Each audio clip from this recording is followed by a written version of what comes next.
суроо берилгенде 3 түрлүү болот. Адам баласы суроо бергенде 3 түрлүү. 2 суроону Аллах Таалам жана пайгамбар саллаллаху алейхи вассалам жактырган суроолор, 3-чүсү бул жаман суроо. Андай суроодон пайда жок. Биринчи суроонун жакшы көрүлгөн, макталган суроо бул адам билбей, ошону билейин деген максатта сурайт. Бул дагы жакшы суроо. Экинчи суроо бар, өзү билет жообун. Бирок жанындагы айланасындагы адамдар ошол маселеде түшүнбөй жатканын байкайт, же ошол ал маалыматты адамдар билбээрин ушуну жакшы түшүнүп алса экен деп илимдүү адамдан сурайт. Билсе дагы максаты жанындагы адамдар билип калса экен деп. Бул дагы жакшы нерсе.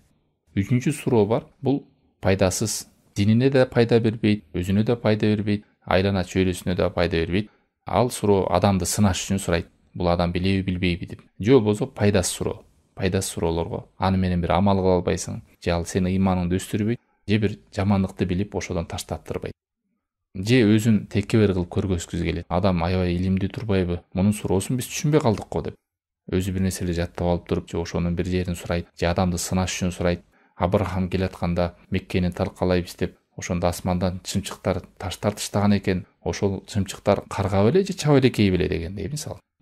Сулайман пайгамбар аскери менен келатканда кумурска чыгып, эй кумурскалар уяңарга киргиле. Сулайман аскери менен силерди тебелеп кетпесин деген кумурска эркек беле же ургач беле деп. Мына ушул сыяктуу пайдасыз, ал эркекпи, ургачпы, ал чымчык беле же карга беле, чаба элекей беле, адан эмне пайда алат адам? Ошол сыяктуу.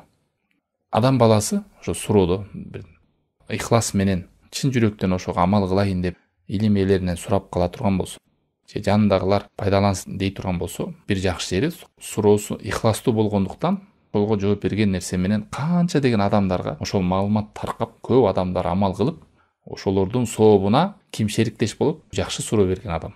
Пайгамбар саллаллаху алейхи вассаламдын доорунда канча деген сахабалар пайгамбар саллаллаху алейхи вассаламдан сураган суроолордун жооптору жана суроолору ушунга чейин сакталып келет. Ошого биз амал кылып келебиз. Нерсеге сахабалар себепкер болду. Мына ошондой суроо маселеси.